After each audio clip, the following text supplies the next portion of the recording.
The definition of technology is not digital.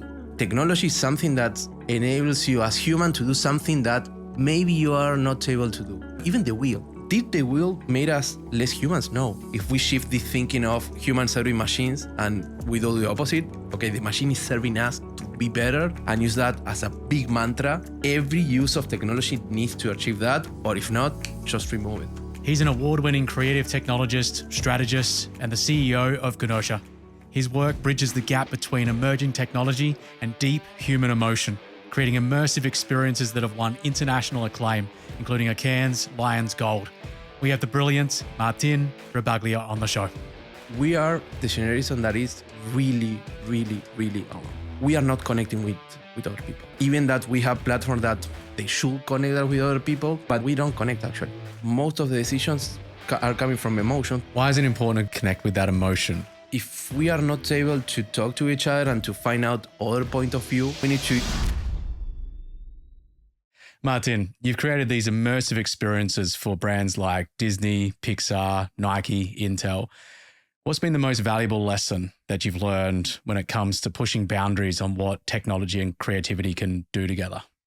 Well, it's not so easy to try to convince first the client that they need to do something that is kind of out of the boundaries, maybe sometimes in a physical space, or twisting a little bit their IP. So you have these two scenarios: one where the client is eager and curious of doing this, and then that the client, this brand or brand manager or chief of innovation, they kind of are asked to work with someone to do crazy things and they don't want to do that. So these are those two scenarios. For the first one, it's straightforward because you have collaboration, you can do whatever you want. And then for the second one, it's kind of the hard part because we are all the time trying to gain people's attention.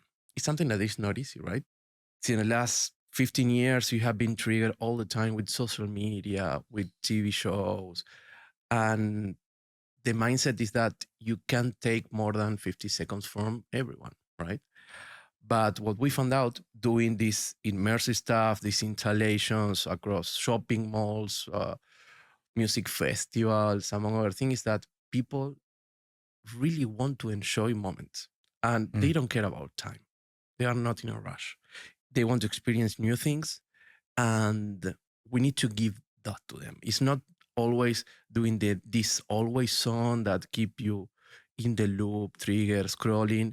You can give moments and create moments from brands that can give people amazing moment that they will remember. But it's not easy because you will struggle all the time with ideas, with limitations from people that is afraid of doing things. But what I'm finding out the last 2-3 years is that it's coming a little bit easier to show that things are possible. For example, when we did this huge project for Intel in Madrid, we kind of did an experience to explain the benefits of their tablets and laptops with new Intel processors, etc. But we set it 100 square meter place where people can interact with some, let's say, they can travel. They were able to travel to an amazing planet with these animals that they can personalize using the tablet. But this space was kind of, everything was the experience. Every wall, every tablet, the sound, everything was kind of connected.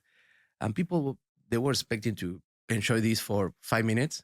And sometimes it were 20 minutes, 30 minutes. And they lost the capability of understanding the time that they were doing there. So it's kind of this struggle because when you see these type of things in the real world, you see, oh man, I wanted to understand this before taking the decision. And that's the hard part. We push a lot for this. We push a lot of this. And sometimes we think that in the phone, you can have this amazing video experience, etc. But we found out that in the real world, with the use of technology, you can connect with emotion in a really amazing way. Why is it important to connect with that emotion? This is something that is more from us because we know that there's a lot of company that they just do an installation.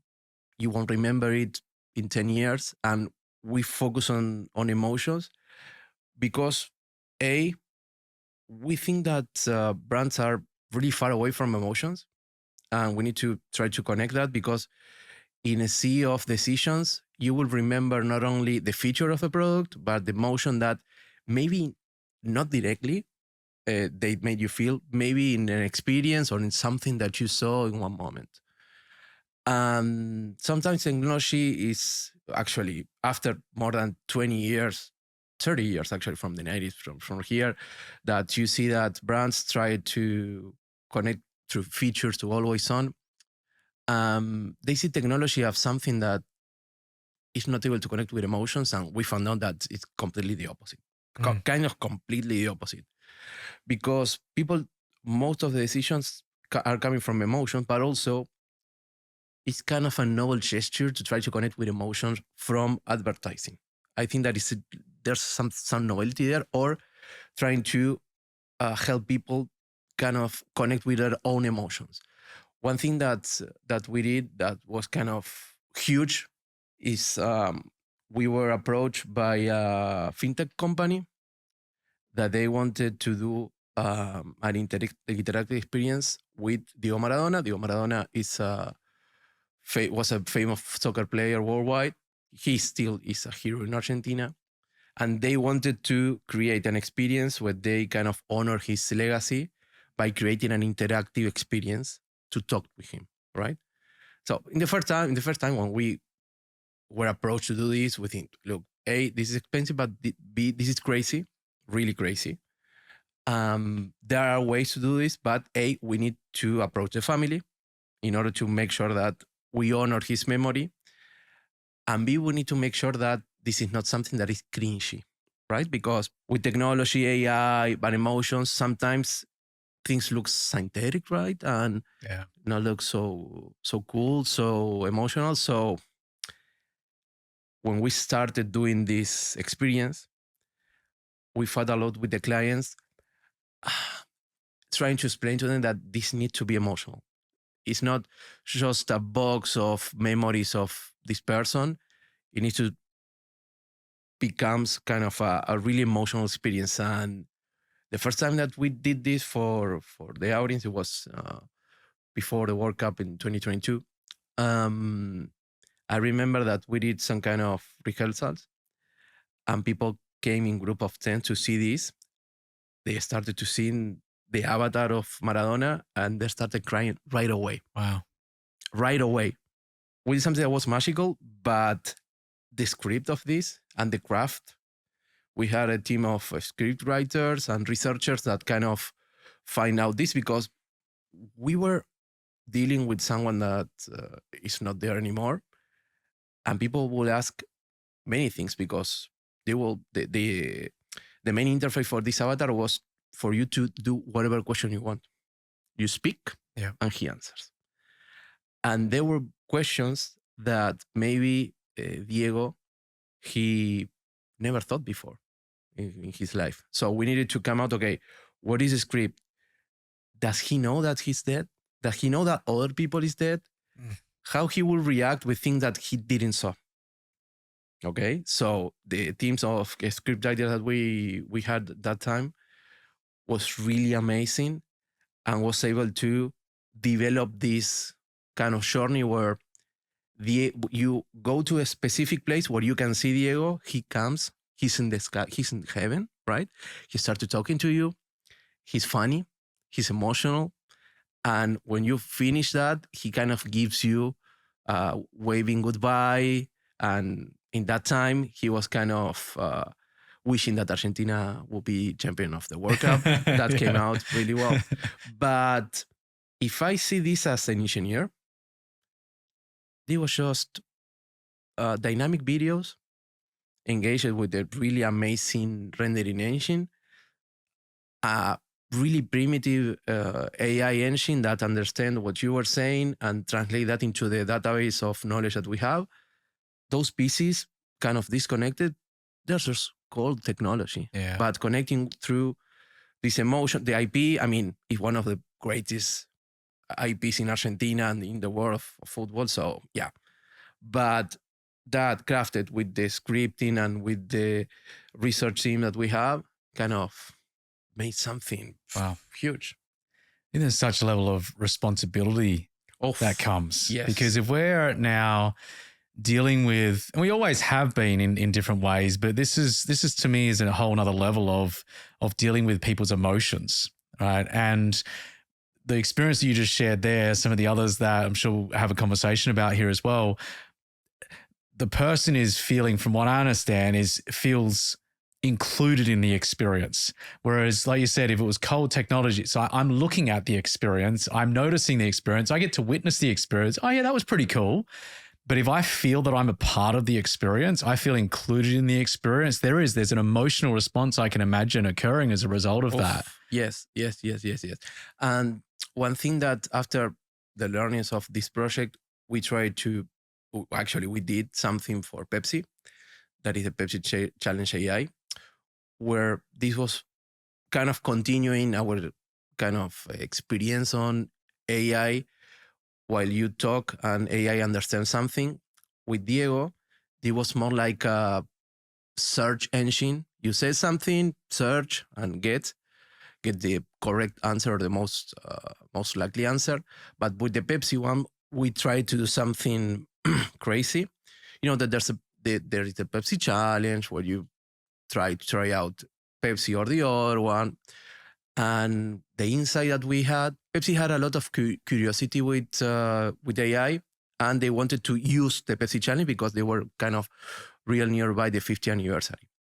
So one thing that's happened is that we found out that in that time, AI engines, they didn't take a part into something. For example, Pepsi or the other one. Oh, well, I can tell you which one is better, the AI side. So what we try to do is try to engage people in order to have an AI that you can talk to. She can introduce you to the Pepsi Challenge, but she will see you. She will see your emotion through the webcam. She will measure with the cerebral emotion measuring headset.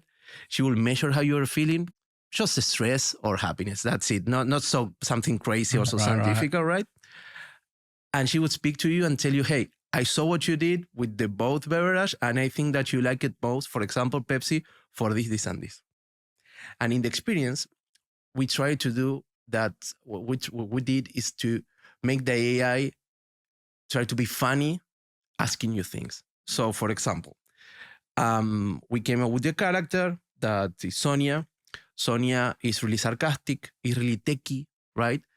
And according to the country where you were doing this, in Colombia, Argentina, Mexico, Spain, China, Japan, A, she will speak her own language, and B, she will have minor funny things to say about you. But minor, just minor things about your name, about your occupation, etc. So something funny, this happened in 2024. And something funny that happened with people the first time we did it was in Colombia in Stereo Pink Music Festival. Is that people, they weren't familiar with interacting with AI, even with voice. So just one girl, I remember that she came out with experience and she said, she's funnier than my boyfriend.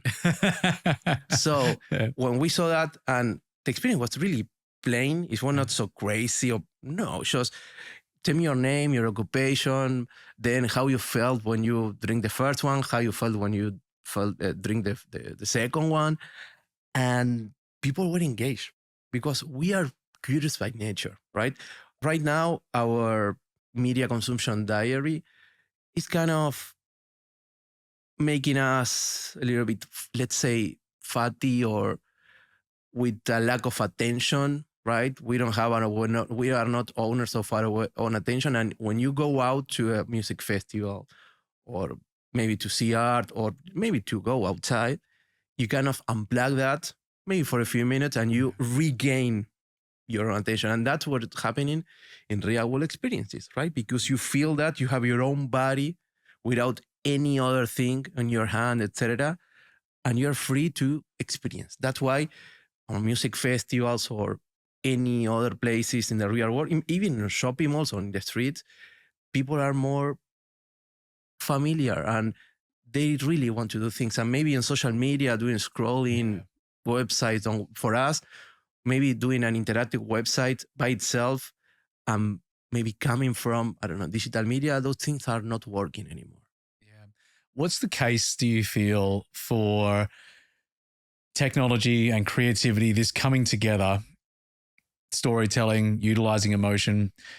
What's the case for it enabling people to feel or become even more human or feel they're part of the experience, where it actually deepens our understanding of self, versus maybe the way that part of it is going now? You mentioned about the scrolling, for example. I think there's an element of disconnection that's going on there. It's almost on autopilot. I'm just going to do that because it's habit, and there's an addiction there. And some of those, from a company standpoint, yes, the algorithms are there to gain the attention, because that, sells more advertising dollars, and it's a business model, right? And if we're not being intentional about how we're utilizing it, could that be taking us away from our humanity? Of course, there are many books that are talking about Yeah. that specific design, but it's funny because I'm an engineer.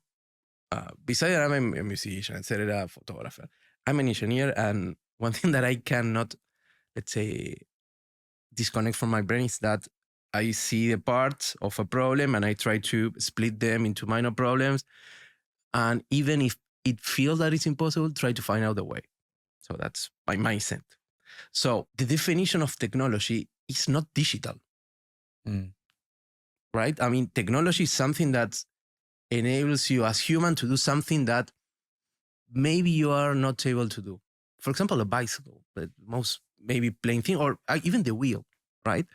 So did the wheel made us less humans? No, actually, a wheel as a technology led us to produce more food, to maybe achieve more places, to save lives.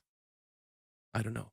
So I feel that right now the many consumption technologies on digital that we have put technology in a really bad place, right? Oh, technology is something that will disconnect. But actually, if you see a history of technology as something that enables human beings to do other things, it's something that actually is designed for us to make us more human and achieve impossible things. And actually, we are not talking about, I don't know, some rocket to the moon that will make us unhuman. Actually, it's the opposite. We are achieving the impossible to travel other worlds. In the other side, and there's many books written about that, etc., you can use technology to kind of, I would say, dominate human, but kind of turn off a few things and gain attention, etc., because we are really vulnerable, really vulnerable. And our psychic structure is really complex in a way, in other ways, it's really simple. But we engage with technology in a lot of ways that are really, really unhealthy. Yeah. And it's happened in the 90s with the TV, right? I mean, I was a kid playing with my Nintendo and seeing TV all the time, throwing the floor in the worst possible position. But these are things that we need to kind of educate ourselves and try to explore how to use technology, because technology is, on storytelling is everywhere. I mean, was on CGI. Actually, the first greatest innovation were books that were printed, and that was kind of a technology innovation, amazing, explosive technology innovation. These things we need to explore how we can make it. We can use them in a day-by-day basis in order to make us better, right? And there's tons of examples of that. I mean, um, I think that the use of AI to produce massive content is something that is feeding the algorithm, is feeding the platform, which is okay. But then, in the other hand, you can use AI to express yourself better. And we found out many digital artists that are doing that. There's one in Argentina that I will quote, that his name is Tomás Garcia. Tomás is, he worked in advertising as a CGI artist. He created a bunch of famous characters for advertising in Argentina during the last decade. He did a really amazing AI installation that are videos, right? 2 years ago. So if you look that now, it looks weird. Yeah. But he came up with something that he wanted to explore the AI tools that let you train and then generate something. 2 years ago, it was kind of You send it 20 pictures of yourself and then you put it, okay, as a Power Ranger, as a Star Wars. Okay. So he did that, but with several neighbors on Buenos Aires. And he came out with an idea of a post-apocalyptic future of Buenos Aires with the whole city. It's a megalopolis that is poor, like that. But he merged it with a really bizarre thing that in Japan, there's a place called Daiso that they sell really, really, really cheap things. And he came out with an idea where people would kind of put these things in their bodies. And he created this post-apocalyptic Argentina where people lives in these mega, mega, mega poor neighbors with these plastic things in their heads, etc. And when you see that, that is really critical. It feels like it's natural, and you don't think about AI. You think about how that made you feel to see that maybe if things go this way, it will get all lost. We won't have emotions. We will have inserted home appliances in our bodies. Is that what we want? And he made that with the AI. Okay. There's another girl in Paraguay. She's a trans woman, digital artist also. Her name is Shonorica with X. And she did something similar. She is granddaughter of Guarani autochthonous people in Paraguay. And Guarani people were kind of wiped out during the last part of 19th century and the first part of 20th century. And she wanted to honor their grandparents and the ancestors. She did a research about how they were, if they weren't wiped out, how Paraguay would look like. Okay. So she created images, training with something that she had, and created a really nice way, and in a positive way, how Asunción of Paraguay would be seen with these technologies, right? And they were technologies that integrated mostly plants and other things into buildings, but in a really natural way. So shifting the architecture paradigm that we have in Latin America from colonialism, etc. And the images that she produced were kind of amazing. And she thinks like Thomas that, look, we are talking about the algorithms, right? The dictatorship of the algorithm. And actually I found out that I can train my own AI model with my ideas, with my sites, and that let me express my vision and honor my family, my ancestors. So technology by itself is supposedly to help human beings because we can achieve new things, but then we have the ownership to decide what to do, right? I think that's what's really important, isn't it? That intentionality that we have and the ownership, the agency that we have. There's a responsibility on both sides, I think. Like there's a company side, maybe there's three sides, a company side, a government side, and then an individual side, right? Where there will have to be certain guardrails put in place to ensure folks aren't exploiting wherever possible. There's a company responsibility, but I think the most important one out of all of that is our own agency, our own responsibility, because that's the one that we have some form of control over. And there is the hacking, if you will, of our psyche, of our brains and our psychology and how we think. Companies will go where the profit is. Yes, exactly. And that's how it works, capitalism, and it's okay. Yeah. The other problem here is that we are not educating people for being critical on the consumption, on anything. Because the last 10 years, 15 actually, they were kind of not at school, right? But you were kind of into understanding better how you eat, how you train, and how you consume media, how you sleep. And that's something that maybe if you think this 100 years ago, say, look, I just eat whatever I have. Right. And right now, if you think about, okay, I'm eating this, I'm doing this type of exercise, and that is the real agency, right? To decide what you do with your body, with your mind, with your time. And maybe if you can help other people to understand that, that's better. But human beings are, as I told you before, really simple and really complex. It's kind of this duality that is crazy. Because in one way, we are able to decide when not to eat something, when not to use a technology, when to turn off the phone, but we don't do that. it's kind of this back and forth thing that is kind of eternal, right? I mean, it happened to myself, right? I mean, yeah, I uninstalled Instagram. Yeah. But then I found a way that, okay, I will see Instagram to the web.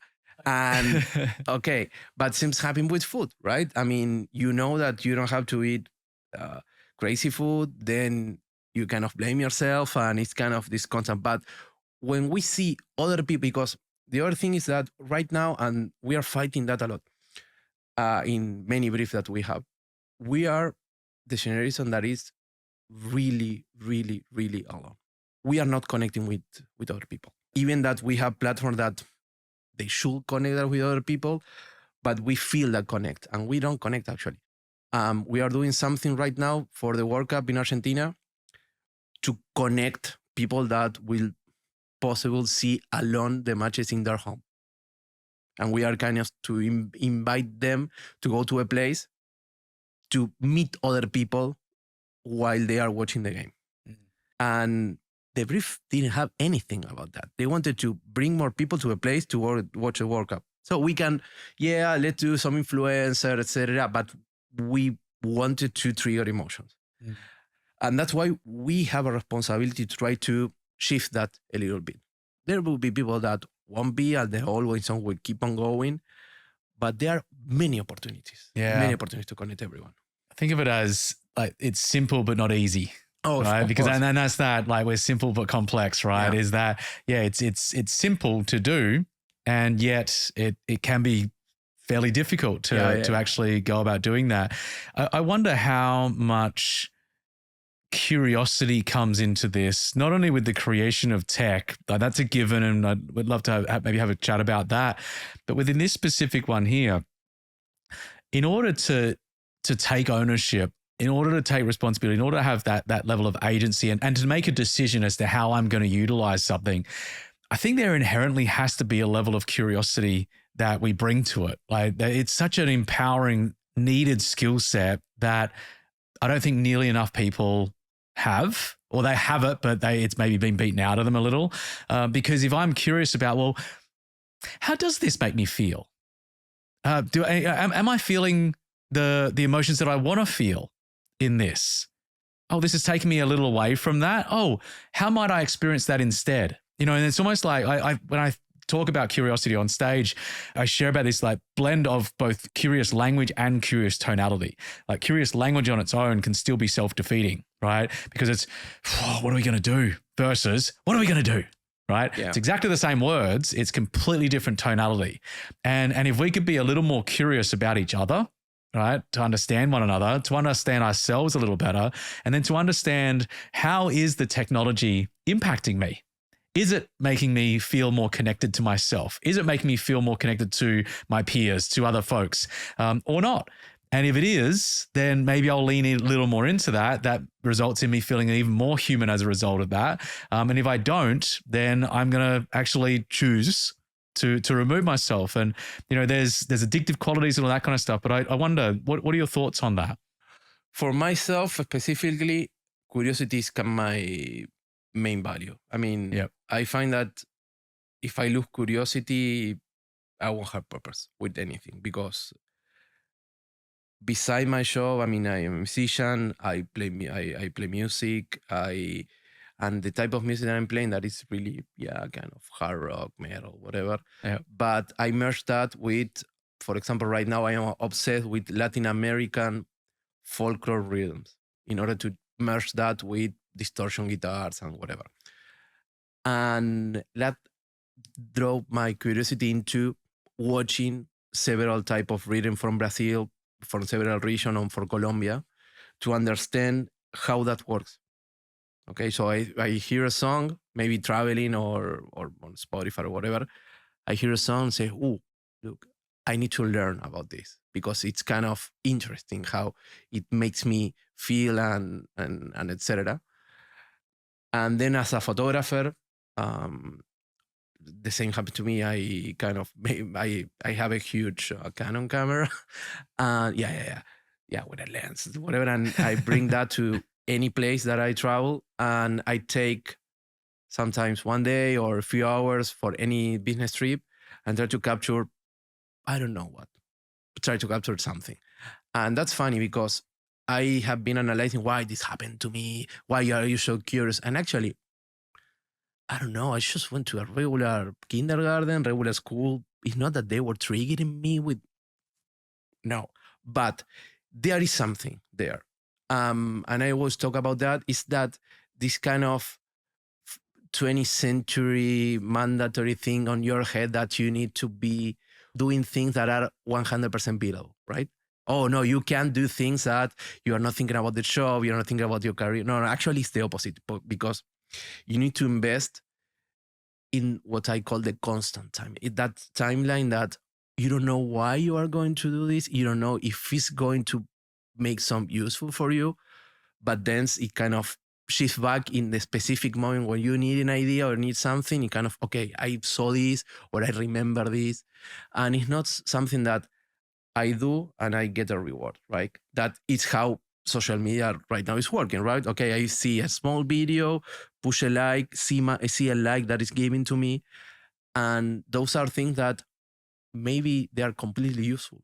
Maybe a hobby, or maybe like I do music and I do photography and I keep doing that.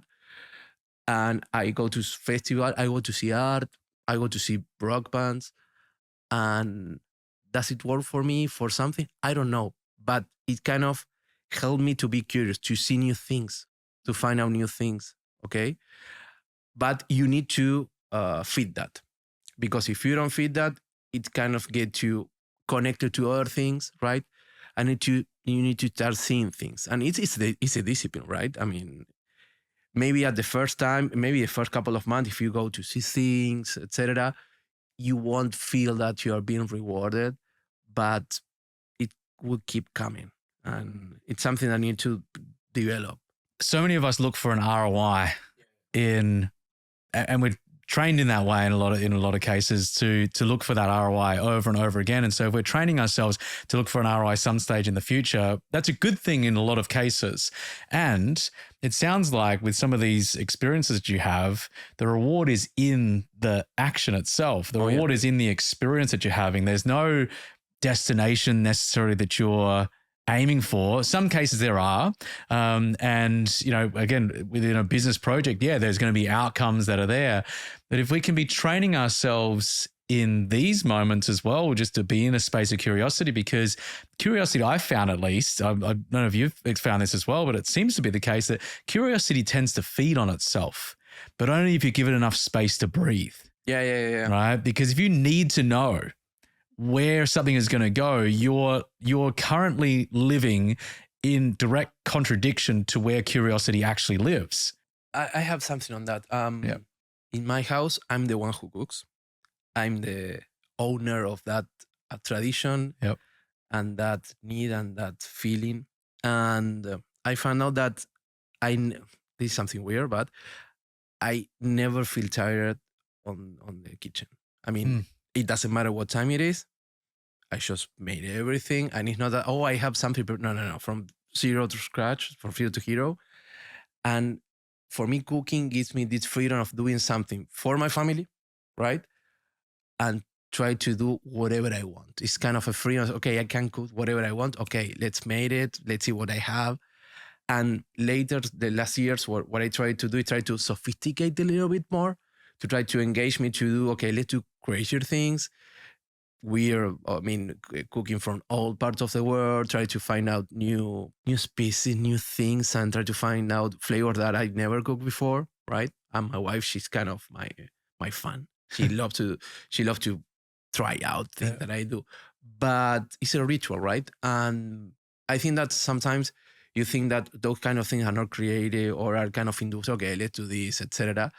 But giving this importance, right, makes me more curious about other culture, right? Okay, how this, again, in Colombia, how these prepare platanos, right? Okay, they do this and this and this. Okay, the first time it doesn't work, then the second time, the third time, okay, this is how it works. And I love that. And maybe for me, curiosity, I mean, I'm a weird guy, but you need to find out which dimension you find out, right? Maybe it's cycling.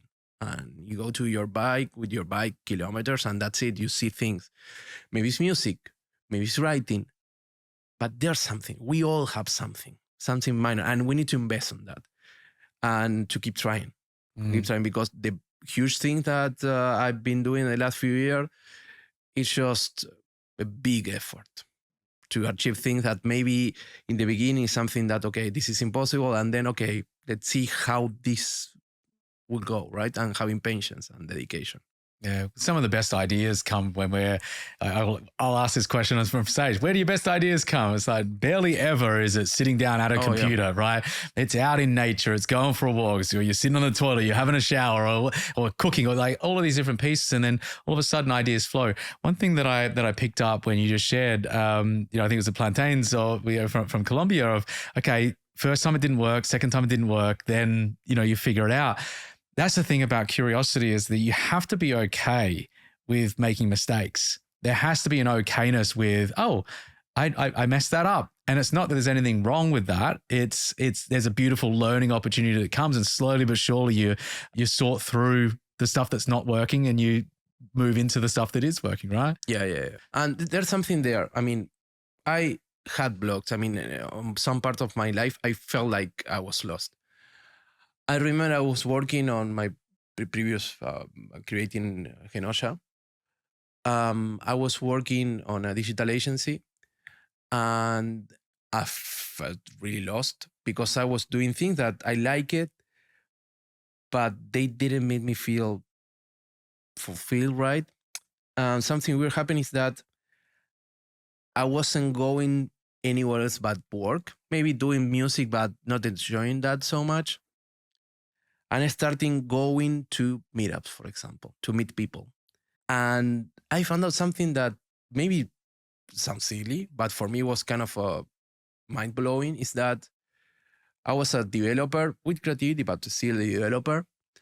And I went to a hackathon, really simple hackathon for NGO, etc. But I didn't realize that I have so much power as a creator, as a developer, because there was an NGO that it's called Missing Children in Argentina. I don't know if it's here in the US, but they kind of work to find missing children, of course. Yeah. And they wanted to create something really simple in order to create 404 website pages that are the pages that appear when you type the wrong URL. But those pages can show you children that are missing, and maybe you see them and you can help us find them. And they were kind of really crazy with the idea, etc. They didn't know how to make and say, hey, this is straightforward. I mean, this, and this is form, just a website, the JavaScript thing, and that's it. And they were kind of mind-blowing. And I was just too much into the work of an agency, working from brand, that I didn't saw that I can do that. I mean, I can connect with something that is useful, because actually that triggers something in the real world.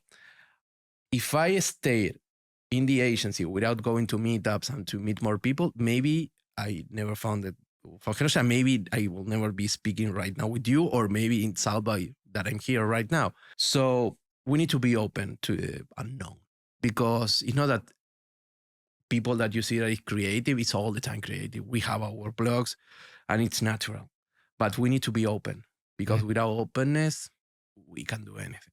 When do you go from openness, curiosity, exploring to, okay, we've got the idea and now it's execution mode? Because there has to be that switch over in order to get things done, right? Yes. How do you go about thinking about that?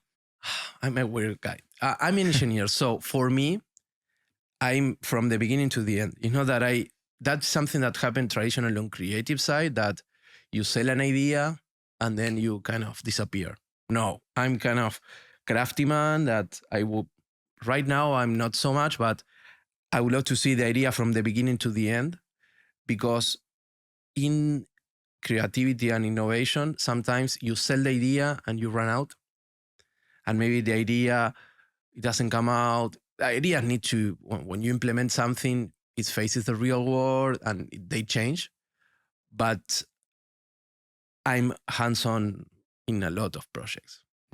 I mean, I'm that guy.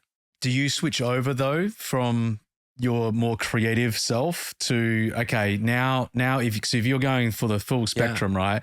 When does it switch over, or are you constantly thinking in a creative way? I have this is something that I speak with my psychologist and with my partner, is that I work as an antagonist. So when it goes well, it's fine. When it goes bad, I kind of get into conflict. But when I see a problem, I try to complement with what is missing all the time in a healthy way, right? So, for example, if I am with a creative team and the creative team doesn't see a technical or a business limitation, I'm jumping. Or in the other side, if I am in the creative, if I see that something's talking in the business model and it's really kind of close up, I try to open their mind. So that happened to me. For some people, it's not so easy to do that, but I use a bunch of hats on myself in order to help each situation. Okay.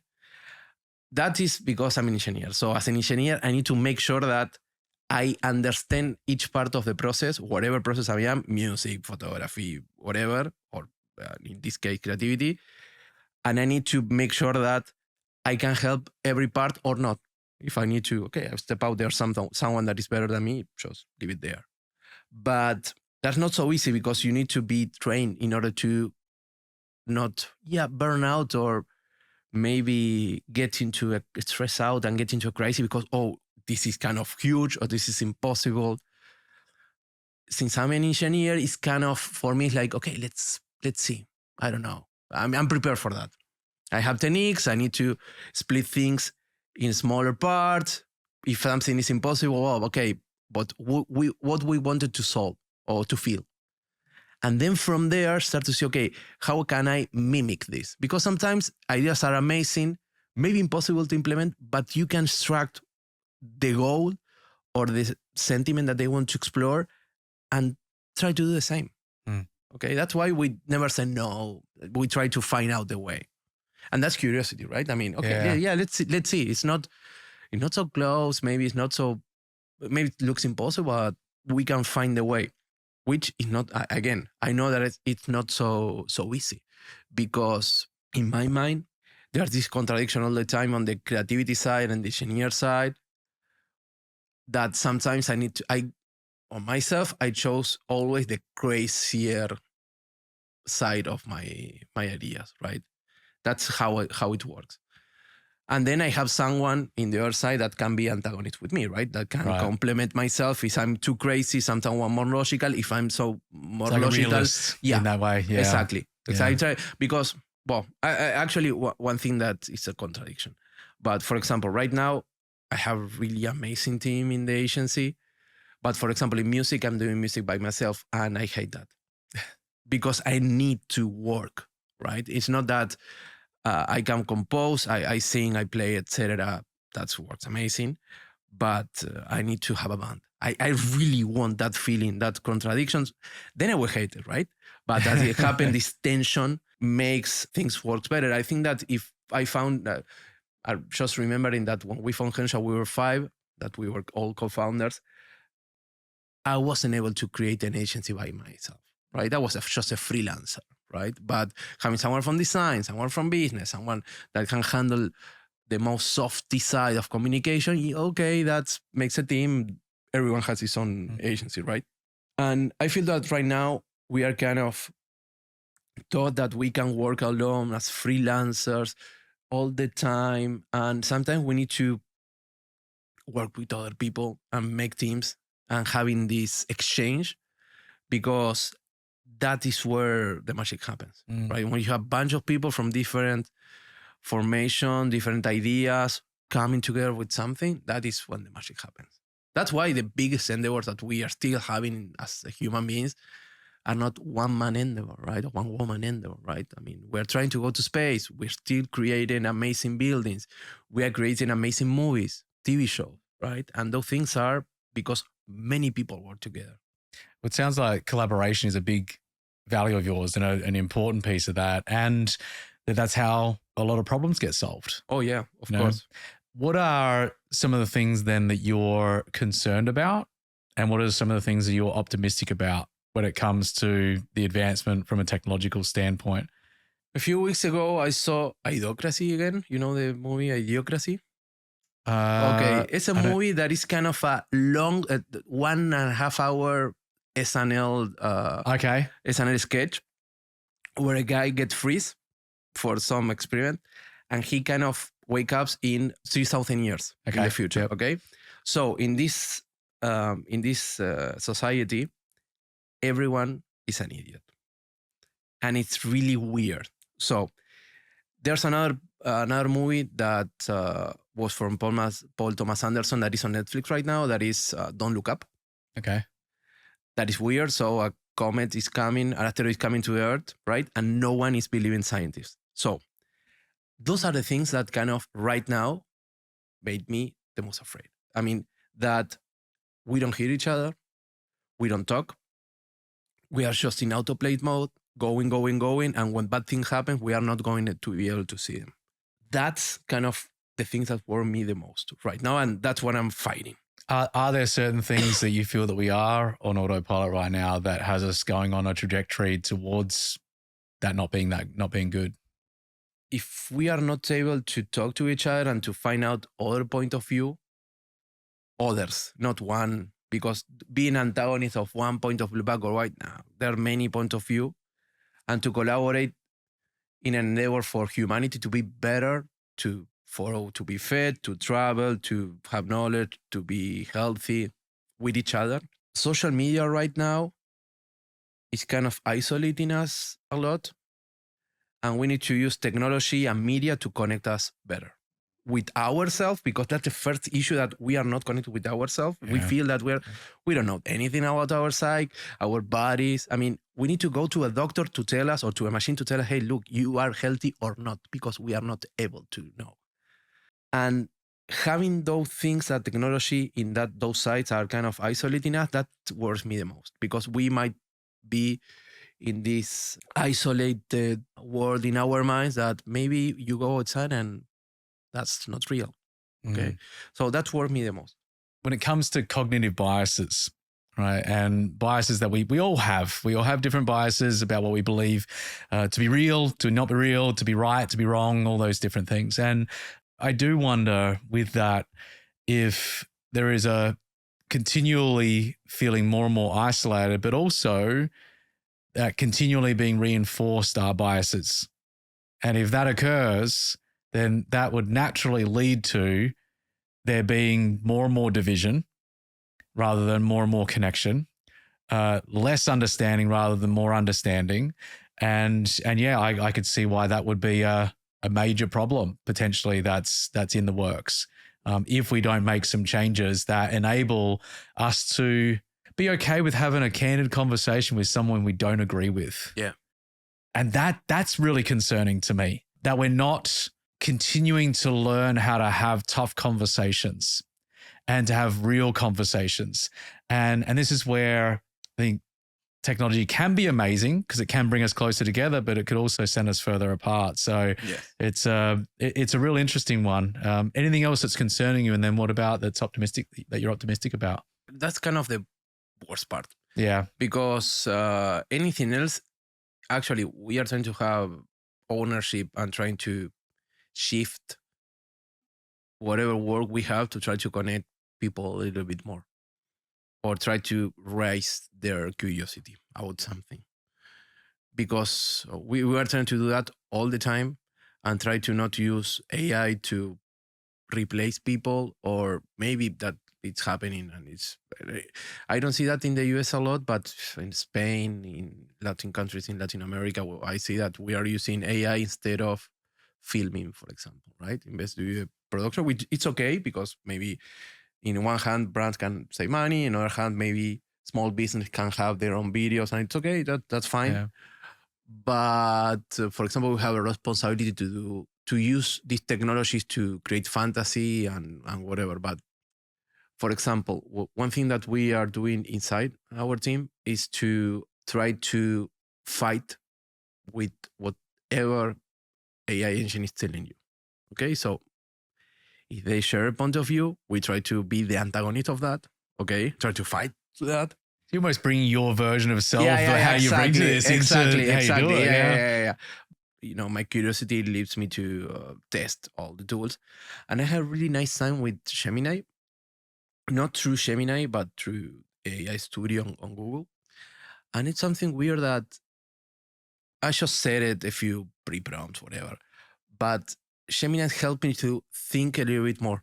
So if I ask Gemini for something, whatever, being something personal on tourism or whatever, or to maybe buy a phone or maybe something from business, it's kind of trying to help me to get to a better level of understanding of that problem. For example, buying a phone. Hey, what about if I need to buy this specific phone? Hey, how about if you wait 2 more weeks because this phone is about to, okay, I wasn't thinking about that.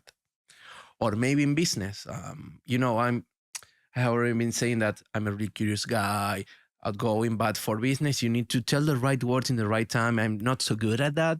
I made a big effort, and I just uploaded a book to Studio AI, and I was just pinpointing with that book to Studio AI in order to try to come out with a message for a client. I didn't like the message. I said, hey, I don't like the message. Gemini told me, let's do this. Try out one. If it doesn't come out, I will help you with the next one. And it worked. Wow. It worked. I mean, and actually helped me shift a little bit my way of thinking, because I was not asking Gemini in a context that is completely empty. I had a book that I really liked, and it's kind of how I should do my business meeting. But again, I'm just curious, outgoing, so I'm not so good. And it made me feel like, okay, there's something here that I need to learn, right? Because that's interesting. Yeah, there's like the curiosity and critical thinking. It makes you think a little about that of, okay, the building in to these different LLMs and the different platforms that come in the future. If there can be built in a level of curiosity and a level of critical thinking, that's needed, because there's plenty of you type in the question and it gives you amazing.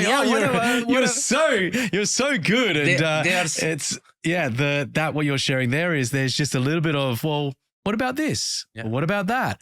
Right. And well, if this doesn't work, then we can try something else. And so it's almost being a thinking partner versus being a thinking reinforcer. There's a philosopher in Argentina called Tomás Balmaceda, and he's a really amazing guy.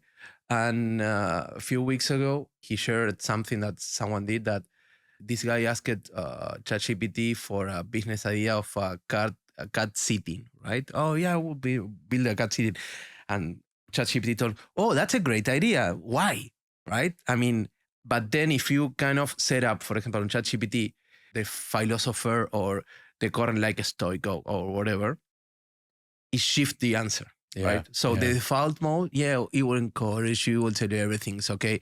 But you shift that a little bit. For example, like I did with my book, that shift things. But the problem is that companies are not helping you to learn about that. Okay, they need to put something there, because it's dangerous to, I come all the time. And the other thing is that's why I like Gemini better. Gemini is kind of transparent on how much it kind of spend on AI, on tokens, and you can see how it thinks. With Claude, that's possible, but with OpenAI, it's not. You don't see how that works. Right. And you don't know if they are kind of tricking you, right? Like, okay, I will give you the first answer will be deep, but then the other ones won't.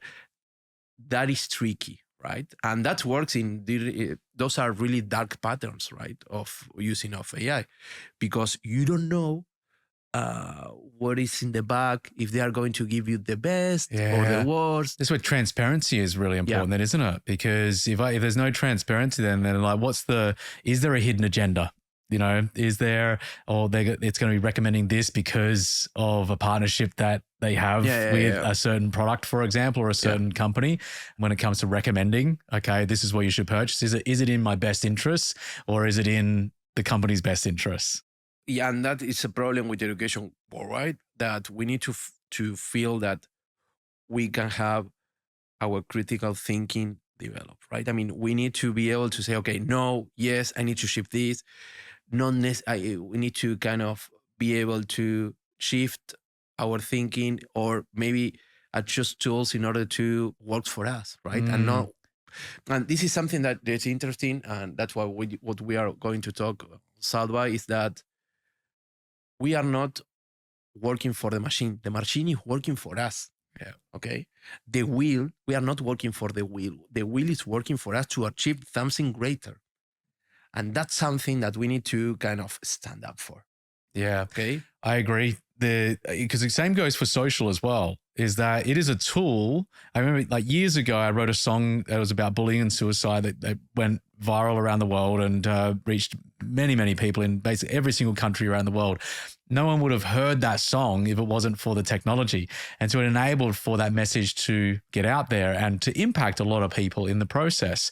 And if we're being used by the technology, though, because the intentionality isn't there as to how we're going to utilize it, all of a sudden it becomes I am a product of the technology versus the technology being something and a tool that I'm utilizing to get an outcome or a result that I want. Yeah, of course. Yeah. So the optimism piece then, and maybe this goes in alignment with how do we go about making sure that the technology allows us to become more human, because we're talking about some of these attributes, right? Around helping me develop my critical thinking, helping me to become more curious, helping me to be able to converse in a better way. How do we go about doing that? Like what's the optimistic case for this? It's a 50-50 approach. One approach is, okay, we need to be, you said, those values, right? But then we need to go to the outside world. We need to talk to people. We need to go to meetups. We need to go to concerts. We need to go to art. Separate from tech. Yeah. This is purely separate from that. Yes. Yeah. I mean, I you will agree. have tech because we use tech to, of course, get the car or whatever. That's okay. We need to take pictures. That's okay. But we need to use the whole body, because that's something that is happening, is that we are kind of wasting our body as a tool to do things, right? I think that will help us to connect a little bit more, sports, etc. But it's not something that, oh, you are saying that because you. No. It's that helps me to work better. Yeah, and that's 100%. There are a bunch of proof of that, and I won't argue with other things, but it's kind of a symbolic relationship between using the technology, being curious. There are those values that are kind of something that, okay, today I will do this, but you need to go outside. You need to pick up whatever is in your network, in your country, or whatever, friends, because that is where things are shifting. If not, we are going to keep watching the screens, and that's okay. That's okay. Maybe some people would like to do that. But then there's something better, because those things, creativity, playful, critical thinking, are for Martin, right? Martin, he's like that. You can be like that. But then on our works, if we have the chance to influence people in a healthy way, we need to use that as a mantra, right? I mean, okay, what we do at Genosha, we use technology to connect with, or advertising to connect with emotion, we connect with the past, with our ancestors. We try to connect people in a real way, not just because something. No, in a real way. Try to solve these things, because maybe we think that we are not able to influence people in a happy way. But all the time I remember when I was working with this NGO, right? Hey, I was a developer doing something that for me was maybe an hour of coding, etc. And for someone else was, wow, what you did. And maybe we feel that we don't have that power, but I can assure you that there's one thing that you can do, one thing that can be magical for someone else. And maybe not so big, right? Maybe for just one people. And that is where things start to spinning the wheel, because once you start something, it won't stop. Isn't there a term, the curse of knowledge? Oh yeah. Which is, you've developed all of this understanding, this wisdom in a specific area that you think is, oh, this is just easy. But to somebody else, it's like you've just waved a magic wand, right? Yeah. And I can imagine that was the case with that example.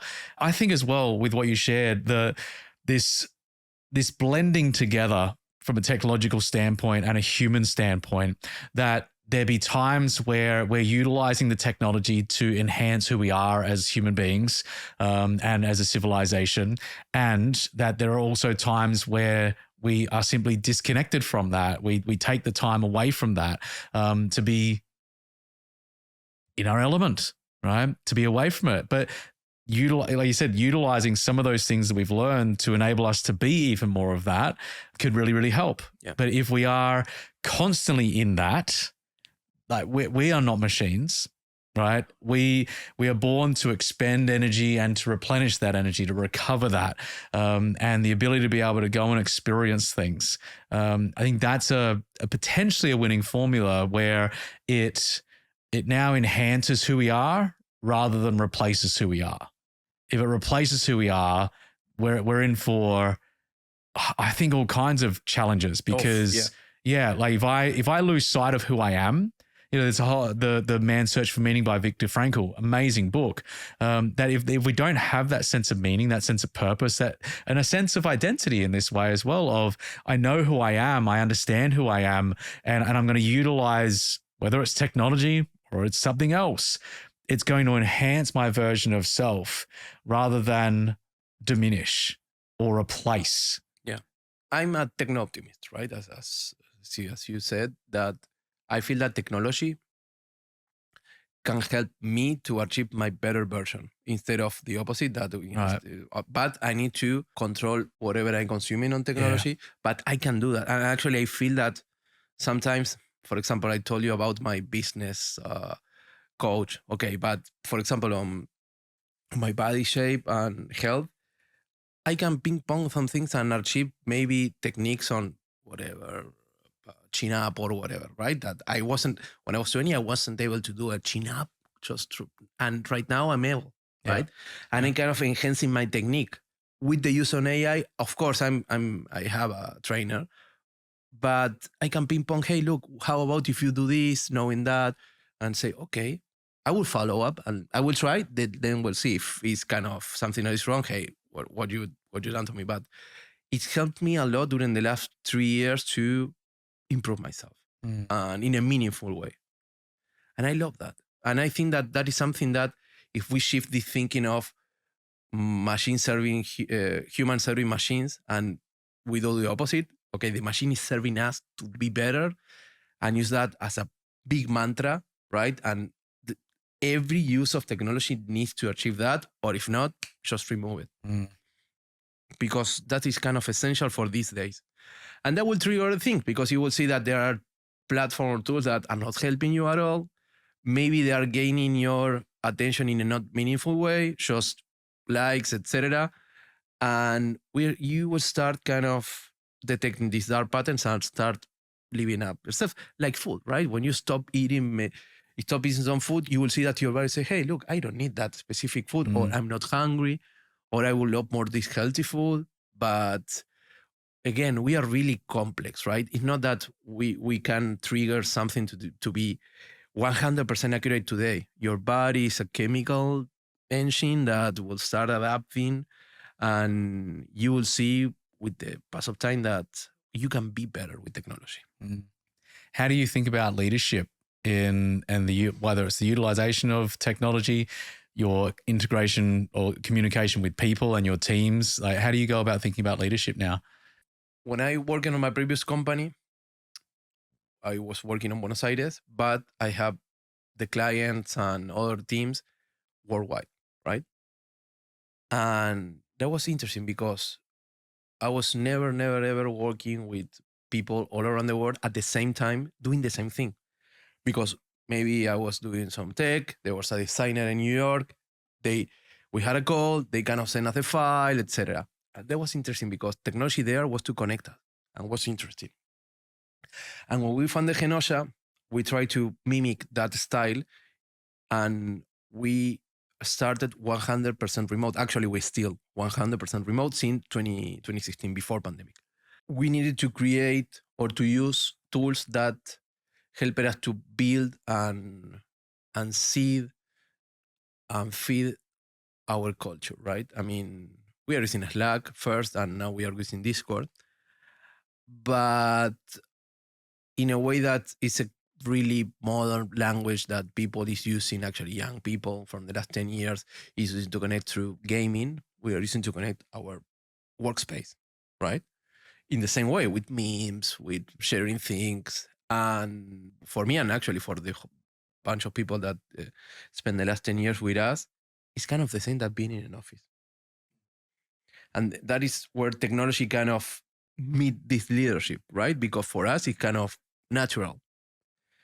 There's a bunch of other things for that why remote works, and it's the same that all around the world because you are closer to your family, you have more time to do maybe exercise or whatever things you do. You are in your own city, you don't have to commute.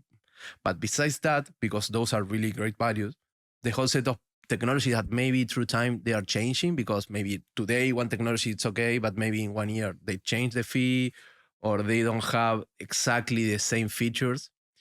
But what we did is just create a strong culture that we do the opposite, right? It's not that we are working again for this tool. We have a strong culture that we find out what is really the best tool to use in order to be connected. Maybe one of the best tools to connect us is to have one yearly meeting, sorry, where we connect all in together and we In go person? yeah, Or, yeah, one year, yeah, and once that's a a year? tool. Yep. Yep. That's a tool, right? And that technology also because we travel by plane, etc. But besides that, I think that the most important tool besides technology is the invisible culture that we have at the team. That is something that get us together. How do you nurture that? Oof. Do we have one more hour? No, but I learned from many companies that I work with that is something that you need to keep shifting a little bit each time. Maybe with sometimes with some things on branding, some things also with having, let's say, amazing stories to tell from whatever had happened, right? And seeing that and remembering that, honoring that, recognizing people is also one thing. Yeah. And sharing information the whole time.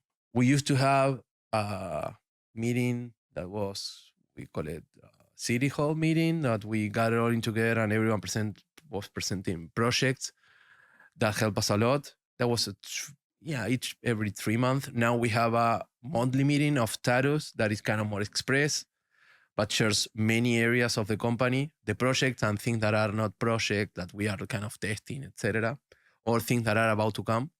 And that also sits that, right? We have these continuous things, and no matter what happens, the first Monday of each month, we do that.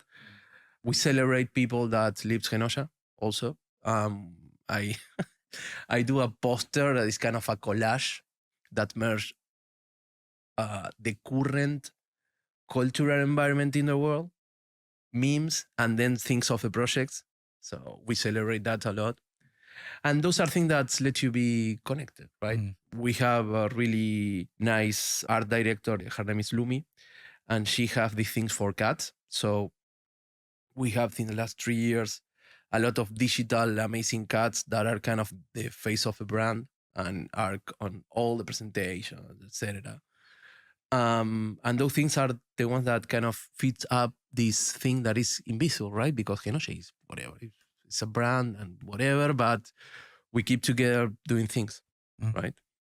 Sounds like there's a continual linking back to what makes you, the company, right? And from a cultural standpoint, it's not just about having a bunch of values or mission on the wall, but there's a continual, the meetings, the conversations, the interactive pieces, coming together once a year, having these different rituals, these habits, these ways of coming together.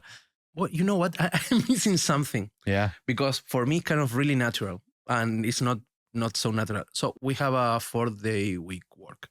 Yep. So since the pandemic, we decided to do that. On Friday, what we do is sometimes we do team meetings for new things or new technologies or whatever, but we don't have any project meetings on Friday. So that's part of the culture too, because we sign up with the client. Hey, look, we don't work on Friday, unless we have a music You festival. have it built into when you start working with a client. That's so good. Yeah. And that's part of a culture, right? Because besides that, maybe we can have something that's real time, maybe a lunch, okay. But anything that you can decide on a Friday can be decided on a Monday. Okay? Decisions. But then you have lunch, product lunch, or whatever. Yeah, we are on that. We know that we have music festivals, maybe an important football match. Yeah, that's okay. That's okay. And we know that. But any business cases, let's do it on Thursday. If not, just leave it for you to think, to reflect, whatever you have the Friday. One day without meetings, without pressure. Yeah. And that's part of the culture too, of this curiosity. Hey, you have time for yourself. Don't worry. What are you most hopeful for or hopeful of? We can be better. I mean, I feel that besides this monster that we have, that is that we will have Terminators, we will have Wall-E world, Blade Runner world. Besides that, that is okay, and that's science fiction. We can imagine and create narratives that are a little bit more positive, right? That are not so machine domining humans, that is human using technology to be better. So that's my hope. That's my hope. And I work every day for that, trying to spread the word and try to work on projects that kind of achieve that. Sometimes in a serious way, sometimes in a silly way, because also we need to laugh more and to engage more with silliness, because how you can say no, we need to be more funny, much more funny, and much more compromised with things that are really happening, right? So I'm optimist. Yeah, there is a lightness that comes with that as well, right? Yeah. When if you're having fun, if you're enjoying, if there's a lightness that comes with that. And I don't know about you, but there's ideas that come with that as well. When there's a lightness, when there's not needing it to be a certain way, but just having that fun element to it. I at least find that there's a flow that almost occurs with that. Yeah. That I wouldn't be at all surprised if there is a direct correlation between that type of showing up and our ability to be curious at the same time. Of course. I mean, I'm sure that we will find any study that kind of handles that. But there's another thing that I found out in many creativity conferences is that people is tired to work with mean people, mean bosses or mean clients. We all tired, and we need to kind of set the way to try to say, no, hey, look, I don't want to do that. Actually, a few months ago, we kind of didn't continue with a client that was mean, very mean. We need to stand up for that. And actually, it's okay. It's not the end of the world. And sometimes we are, no, because it would be, I won't get it. No. There are a bunch of clients there are a bunch of opportunities. We need to make sure that we are healthy in order to get our best version for us and for our teams. But then we're enabling those patterns to continue on, right? So I love the example you gave of, hey, Fridays are out for us. Love it or leave it. Either you're in or you're out. And this is where I think standards come in. Standards of our own self, standards within the company. There is a rules of engagement. Hey, if you're an ass, probably we're not going to be working together anymore. And there's a saying in Australia, I think there might be here as well, a no dickhead policy. Yeah. And so, it's or a no asshole policy. It's, if you're going to be that way, go somewhere else, right? Because that behavior is not going to stand here. You know what? Yeah, go for it. My feeling is that those people, they will work with AI. They will work with AI. Yeah. Yeah, the AI that would say, hey, that's an amazing idea. Move forward. Yeah. And that will be the results, right? I mean, yeah, that will work. Maybe. Yeah. But there will be a group of human beings that I think that will be the most, that will be working together, having fun. Yeah. With technology, etc. But people that will be isolated. And we need to fight for that. Yeah. Because we are built to work and to enjoy this life as a group, not isolated. It's a great conversation, man. We had a rapid fire segment on the show called Your Edge. 3 questions, values, beliefs, and actions. What's your number one value and why? Right now, curiosity. That's kind of there at my top. And actually more and more, because I'm feeling that everything is kind of, hey, don't be curious, just stay on your way now. I will be traveling.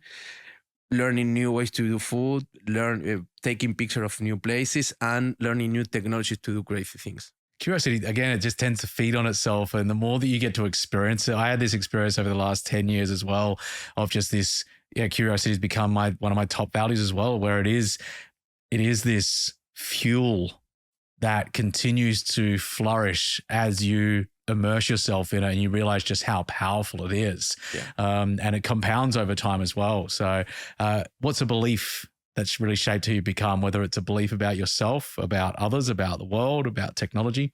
I think that we can be better. Just seeing history. And again, I'm a techno optimist. So I think that technology enables us to do amazing things. So I think that besides everything that is happening, I strongly believe that technology can enable us to be better versions of ourselves and of in our community and connect better to others. And that had happened, is happening, and will keep happening. We need to make sure that it's visible, right? Because right now it's kind of fuzzy. Yeah. What's a habit, routine, or ritual that you can't live without? Could be a daily habit, right out to an annual tradition. Okay, so a bunch of habits. I mean, I meditate twice a week, 3 times a week. I take my camera all the time. Besides that, it's a heavy camera, but I use the camera to take images of things that are happening around me. Seeing that beside that I'm on tourism or working, but I really like to force myself to do that. Force myself to do that. It's just something that connects with myself a lot. And then I'm trying to not write on a computer. I just write on paper, then try to read what I wrote on paper and press to the computer, but engage me a lot. And I found something interesting is that I'm writing a lot in other languages.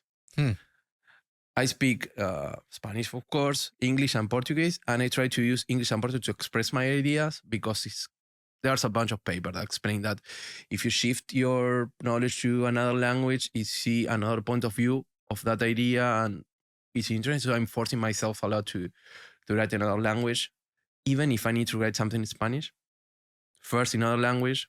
For example, if the conversation the talk that we are going to have in South by, it was first taught in Spanish, then in English, then in Spanish, kind of shifting.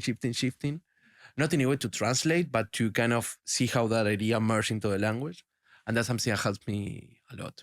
But using paper and another language kind of helped me a lot to be critical about myself. Right. So it's both the language, a second language, but even if someone doesn't know a second language, that just the process of writing you found that is really helpful. Yeah. Yeah. What have you noticed with that exercise? I hear myself better.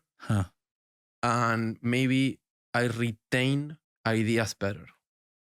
There might be someone that had already studied that. Why when you type is one thing, when you write is other type of connection with your brain. But I remember more ideas. I wouldn't be at all surprised if that's the case. Yeah. There's something going on in the brain. Yeah, and also maybe I write and do some sketch, maybe a draw, and then keep writing, annotate or whatever, and it's kind of a more free space, and I love that. Yeah. And then this is something that I'm doing 4 times a week, doing something on fitness, whatever, and that kind of gets me more energy. Kind of you feel that it's the opposite if you're not doing anything, but actually gets me kind of a rush of energy, right? And I don't feel tired. Maybe I feel my body feel kind of the pain, but I don't feel tired at all. And actually it gives me more energy through the week. Yeah. So that is something that for the last 3 years, it's kind of constant, and I will keep doing that. So good.